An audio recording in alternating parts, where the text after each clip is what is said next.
Jesus, Maria e José, Sagrada Família de Nazaré, abençoai a minha família. Somos testemunhas do ressuscitado, que nos dá a conhecer os caminhos da vida e nos cerca de alegria, expulsando todo medo. Peçamos seu auxílio para que caminhemos com um coração cada vez mais ressuscitado e convertido. Carta aos Hebreus. Irmãos, a fé é o modo de já possuir o que ainda se espera, a convicção acerca de realidades que não se veem. Foi a fé que valeu aos antepassados um bom testemunho.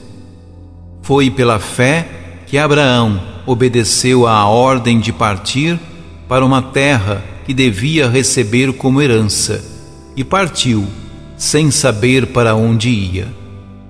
Foi pela fé que ele residiu como estrangeiro na terra prometida, morando em tendas com Isaque e Jacó, os co-herdeiros da mesma promessa, pois esperava a cidade alicerçada que tem Deus mesmo por arquiteto e construtor.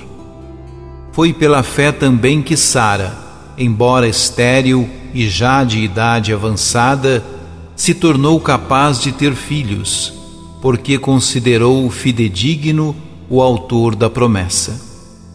É por isso também que de um só homem, já marcado pela morte, nasceu a multidão, comparável às estrelas do céu e inumerável como a areia das praias do mar.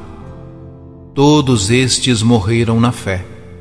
Não receberam a realização da promessa, mas a puderam ver e saudar de longe, e se declararam estrangeiros e migrantes nesta terra. Os que falam assim demonstram que estão buscando uma pátria, e se lembrassem daquela que deixaram, até teriam tempo de voltar para lá. Mas agora eles desejam uma pátria melhor, isto é, a pátria celeste. Por isto, Deus não se envergonha deles ao ser chamado o seu Deus, pois preparou mesmo uma cidade para eles. Foi pela fé que Abraão, posto à prova, ofereceu Isaque.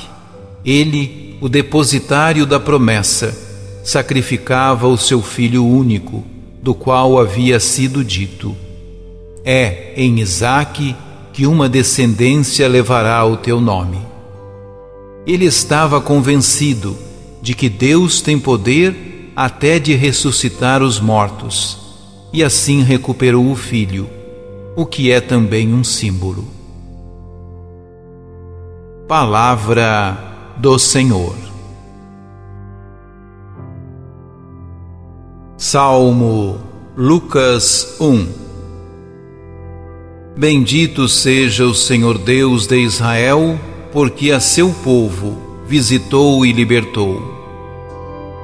Fez surgir um poderoso Salvador na casa de Davi, seu servidor, como falara pela boca de seus santos, os profetas, desde os tempos mais antigos, para salvar-nos do poder dos inimigos e da mão de todos quantos nos odeiam. Assim mostrou misericórdia a nossos pais, recordando a sua santa aliança, e o juramento a Abraão, o nosso pai, de conceder-nos que, libertos do inimigo, a ele nós sirvamos sem temor em santidade e em justiça diante dele, enquanto perdurarem nossos dias. Bendito seja o Senhor Deus de Israel, porque a seu povo visitou e libertou. Proclamação do Evangelho de Jesus Cristo, segundo Marcos.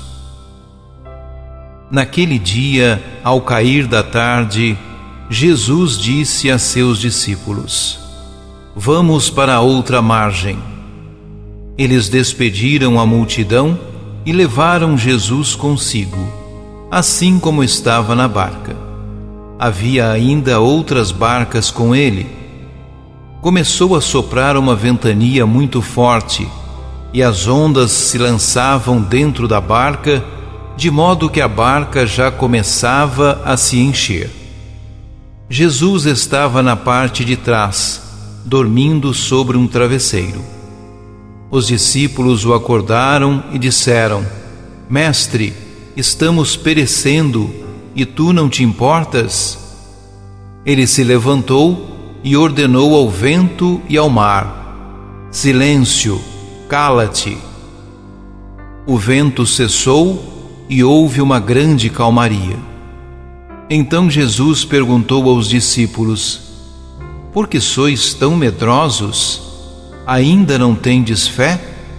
Eles sentiram um grande medo e diziam uns aos outros: Quem é este, a quem até o vento e o mar obedecem?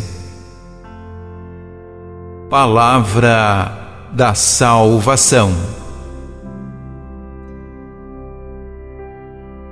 O questionamento dos discípulos ecoa até hoje. São centenas, se não milhares de livros que tentam responder a essa pergunta. Em Marcos, ela é respondida de maneira genial, mas progressiva. Ali existe o que os especialistas chamam de segredo messiânico. Em cada passagem se questiona quem seria aquele que passa fazendo bem a todos. Ironicamente, a identidade de Jesus só será revelada no alto da cruz, quando um pagão usará as mesmas palavras que Marcos usara na primeira linha de seu evangelho: Filho de Deus. O texto de hoje traz a imagem simbólica e profunda da tempestade. O medo, o vento e o mar são elementos presentes na literatura, em filmes, em canções, simbolizando as dificuldades da vida. Há momentos que parecem anteceder um naufrágio, uma crise econômica, uma pandemia. A violência endêmica nas metrópoles brasileiras são tempestades que sacodem o barco de nossa vida. Não há como não temer. É bom ter receio diante de pregações que colocam Jesus como um mago que resolverá tudo. O evangelho de hoje pode até induzir a pensar desse jeito, mas o final de Marcos nos mostra que o reinado acontece de outra maneira. No mar da vida, Jesus está sempre no barco conosco. É companheiro, mesmo quando as coisas parecem não dar certo.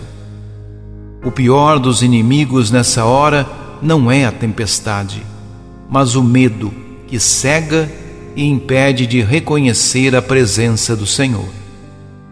Embora ainda não seja possível ver com clareza, dizer que o vento e o mar obedecem a Jesus é uma forma simples de afirmá-lo como Senhor de nossa vida e de tudo aquilo que nos amedronta. Não há o que temer, porque Ele é Senhor de tudo.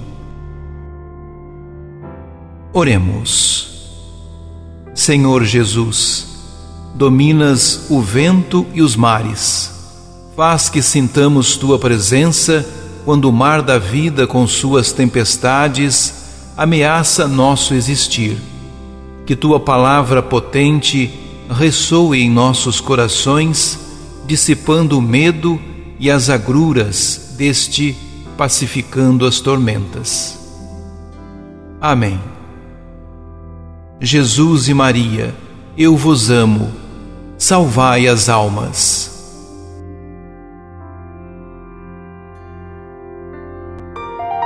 Ajude-nos a evangelizar. Se inscrevam em nosso canal, ativem o sininho, dê o joinha em nossos vídeos e compartilhem